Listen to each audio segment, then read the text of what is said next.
Halo teman-teman semua, perkenalkan saya Resta Azizah Evania dari Prodi Manajemen A.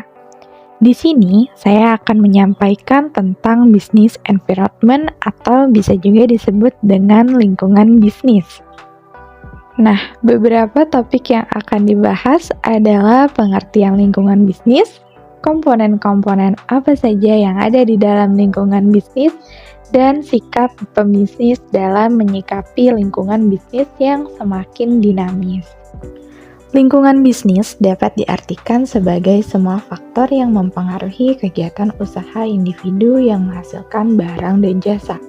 Dengan memahami lingkungan bisnis, maka diharapkan pembisnis dapat menganalisa usaha bisnisnya dengan cermat.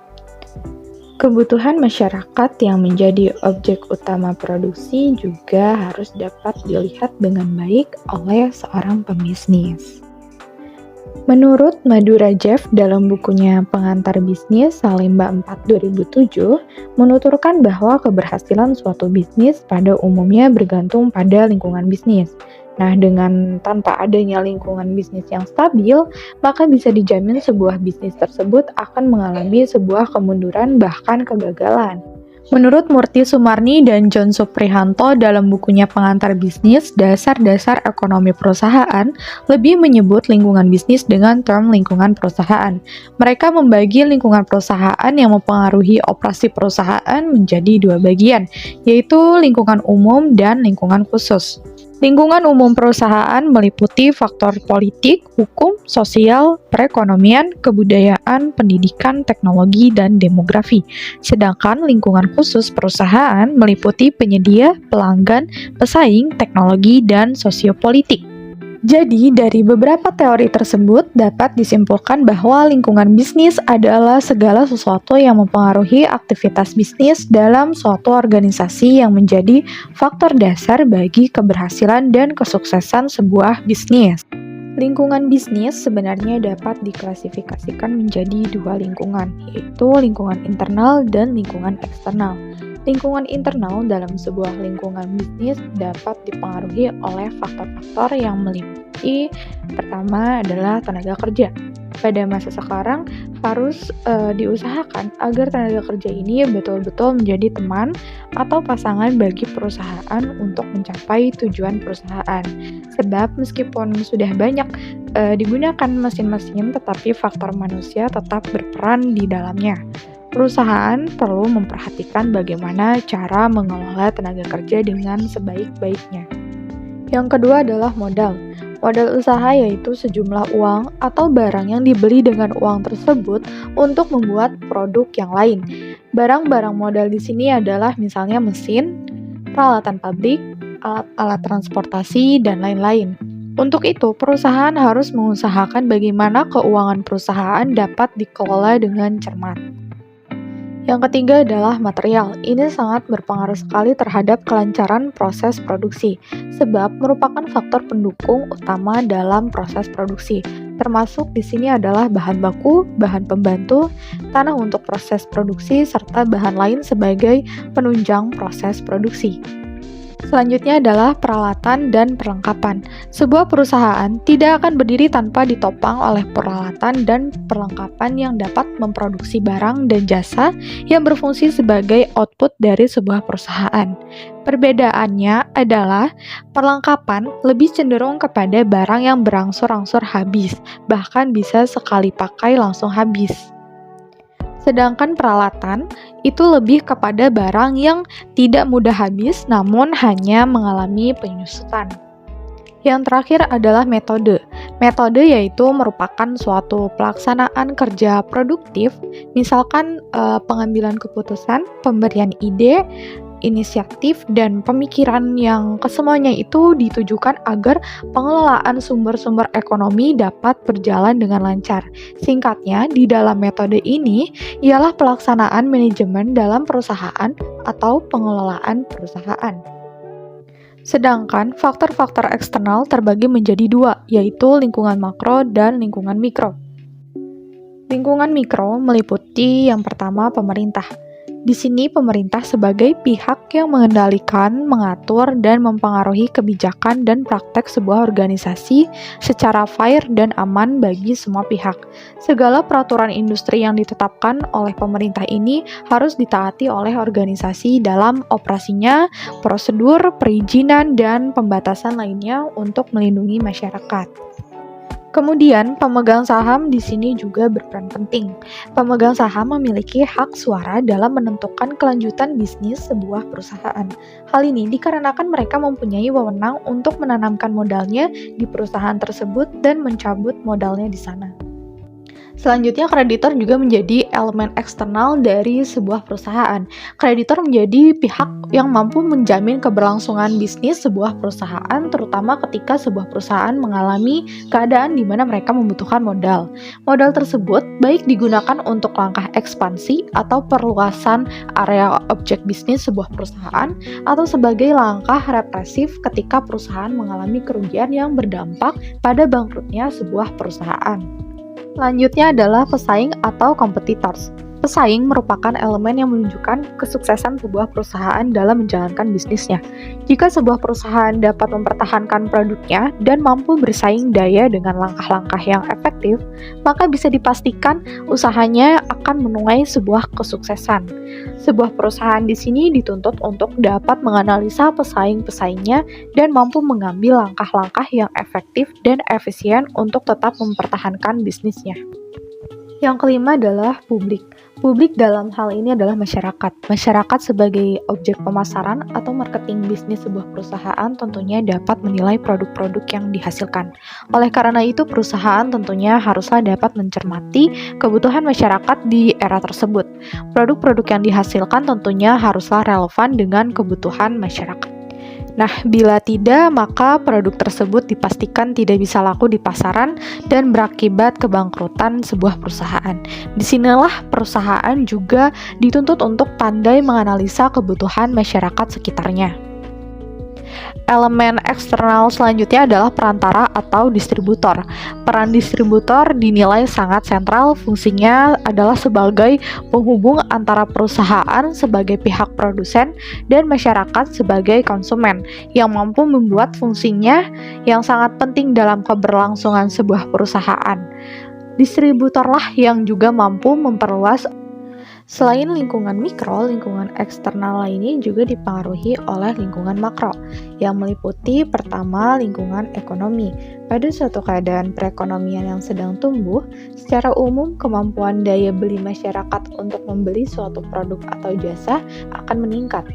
Akan tetapi, jika kondisi perekonomian seperti tidak menjamin bahwa suatu perusahaan juga tumbuh, hanya menyediakan lingkungan yang mendorong terjadinya pertumbuhan usaha.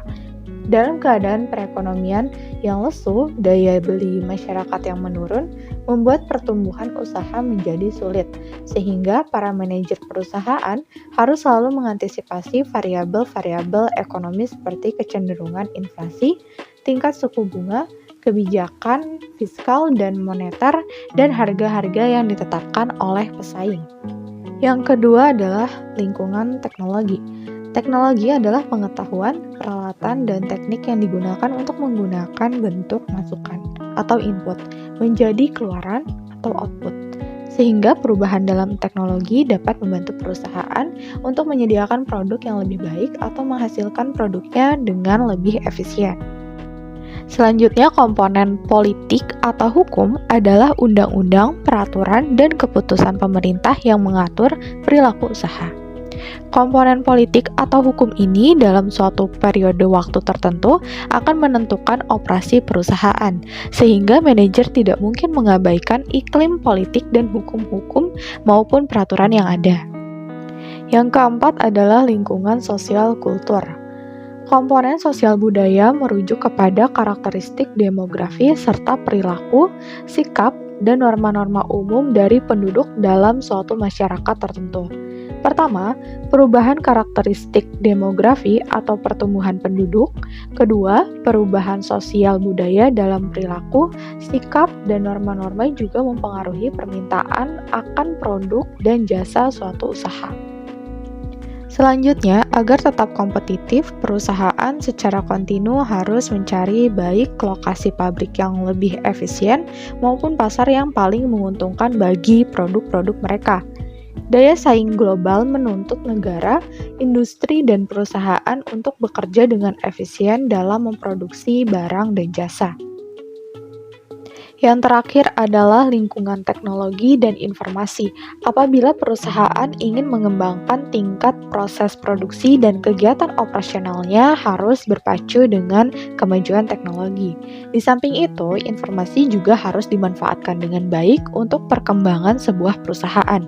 Dengan memanfaatkan informasi dari berbagai media yang mudah diakses, sebuah perusahaan dapat menentukan langkah-langkah untuk memperluas area pemasaran produknya dan meningkatkan mutu dari produknya. Selanjutnya, sikap pebisnis dalam menyikapi lingkungan bisnis yang semakin dinamis. Nah, perubahan lingkungan adalah angka kecepatan dari perubahan lingkungan umum dan lingkungan khusus perusahaan. Perubahan ini terdiri dari perubahan yang stabil, di mana angka perubahannya lambat, dan perubahan dinamis, di mana angka perubahan lingkungan adalah cepat. Perusahaan biasanya mengalami baik perubahan stabil maupun perubahan dinamis. Pengamatan terhadap perubahan dan kompleksitas lingkungan membuat para manajer dapat memanfaatkan lingkungan yang berubah dengan 3 langkah. Yaitu yang pertama, pengamatan lingkungan dengan meneliti lingkungan terhadap kejadian atau masalah penting yang mungkin dapat mempengaruhi suatu organisasi. Yang kedua, setelah mengamati, kemudian manajer menentukan kejadian dan masalah lingkungan apa saja yang dapat bermanfaat bagi organisasi. Biasanya, manajer menerjemahkan kejadian dan masalah sebagai ancaman atau kesempatan. Jika menerjemahkan sebagai ancaman, maka ia akan berusaha melakukan suatu langkah-langkah untuk melindungi perusahaan. Namun sebaliknya, jika manajer menerjemahkannya sebagai kesempatan, maka mereka akan memanfaatkan kejadian tersebut dengan mempertimbangkan strategi alternatif untuk meningkatkan kinerja perusahaan. Setelah pengamatan dan menerjemahkannya sebagai ancaman dan kesempatan, maka manajer melakukan suatu peta keterkaitan atau cognitive maps, merangkum hubungan yang didasari antara faktor-faktor lingkungan dan kemungkinan tindakan organisasi. Dari berbekal informasi yang dirangkum tersebut, maka manajer dapat mengambil tindakan untuk mengurangi dampak dari ancaman dan menggunakan kesempatan untuk meningkatkan keuntungan. Baik, sekian yang dapat saya sampaikan. Terima kasih bagi yang sudah menyimak materi ini sampai dengan selesai. Mohon maaf bila ada kesalahan. Semoga dapat bermanfaat.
Selain lingkungan mikro, lingkungan eksternal lainnya juga dipengaruhi oleh lingkungan makro, yang meliputi pertama lingkungan ekonomi.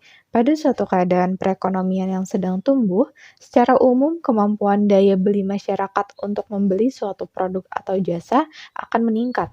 Akan tetapi, jika kondisi perekonomian seperti tidak menjamin bahwa suatu perusahaan juga tumbuh, hanya menyediakan lingkungan yang mendorong terjadinya pertumbuhan usaha.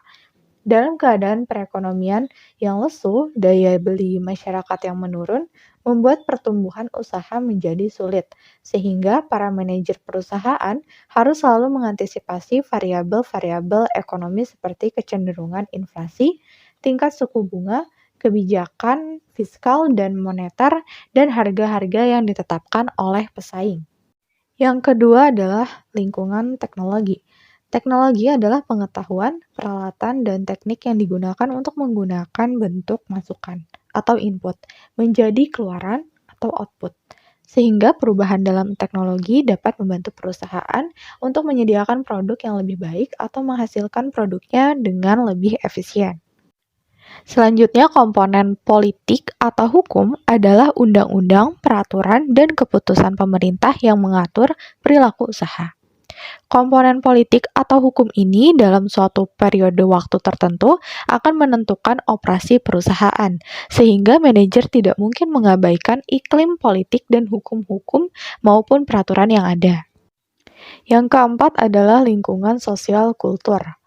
Komponen sosial budaya merujuk kepada karakteristik demografi serta perilaku, sikap, dan norma-norma umum dari penduduk dalam suatu masyarakat tertentu. Pertama, perubahan karakteristik demografi atau pertumbuhan penduduk. Kedua, perubahan sosial budaya dalam perilaku, sikap, dan norma-norma juga mempengaruhi permintaan akan produk dan jasa suatu usaha. Selanjutnya, agar tetap kompetitif, perusahaan secara kontinu harus mencari baik lokasi pabrik yang lebih efisien maupun pasar yang paling menguntungkan bagi produk-produk mereka. Daya saing global menuntut negara, industri, dan perusahaan untuk bekerja dengan efisien dalam memproduksi barang dan jasa. Yang terakhir adalah lingkungan teknologi dan informasi. Apabila perusahaan ingin mengembangkan tingkat proses produksi dan kegiatan operasionalnya harus berpacu dengan kemajuan teknologi. Di samping itu, informasi juga harus dimanfaatkan dengan baik untuk perkembangan sebuah perusahaan. Dengan memanfaatkan informasi dari berbagai media yang mudah diakses, sebuah perusahaan dapat menentukan langkah-langkah untuk memperluas area pemasaran produknya dan meningkatkan mutu dari produknya. Selanjutnya, sikap pebisnis dalam menyikapi lingkungan bisnis yang semakin dinamis. Nah, perubahan lingkungan adalah angka kecepatan dari perubahan lingkungan umum dan lingkungan khusus perusahaan. Perubahan ini terdiri dari perubahan yang stabil, di mana angka perubahannya lambat, dan perubahan dinamis, di mana angka perubahan lingkungan adalah cepat. Perusahaan biasanya mengalami baik perubahan stabil maupun perubahan dinamis. Pengamatan terhadap perubahan dan kompleksitas lingkungan membuat para manajer dapat memanfaatkan lingkungan yang berubah dengan 3 langkah, yaitu yang pertama, pengamatan lingkungan dengan meneliti lingkungan terhadap kejadian atau masalah penting yang mungkin dapat mempengaruhi suatu organisasi. Yang kedua, setelah mengamati, kemudian manajer menentukan kejadian dan masalah lingkungan apa saja yang dapat bermanfaat bagi organisasi. Biasanya, manajer menerjemahkan kejadian dan masalah sebagai ancaman atau kesempatan. Jika menerjemahkan sebagai ancaman, maka ia akan berusaha melakukan suatu langkah-langkah untuk melindungi perusahaan. Namun sebaliknya, jika manajer menerjemahkannya sebagai kesempatan, maka mereka akan memanfaatkan kejadian tersebut dengan mempertimbangkan strategi alternatif untuk meningkatkan kinerja perusahaan. Setelah pengamatan dan menerjemahkannya sebagai ancaman dan kesempatan, maka manajer melakukan suatu peta keterkaitan atau cognitive maps, merangkum hubungan yang didasari antara faktor-faktor lingkungan dan kemungkinan tindakan organisasi. Dari berbekal informasi yang dirangkum tersebut, maka manajer dapat mengambil tindakan untuk mengurangi dampak dari ancaman dan menggunakan kesempatan untuk meningkatkan keuntungan. Baik, sekian yang dapat saya sampaikan. Terima kasih bagi yang sudah menyimak materi ini sampai dengan selesai. Mohon maaf bila ada kesalahan. Semoga dapat bermanfaat.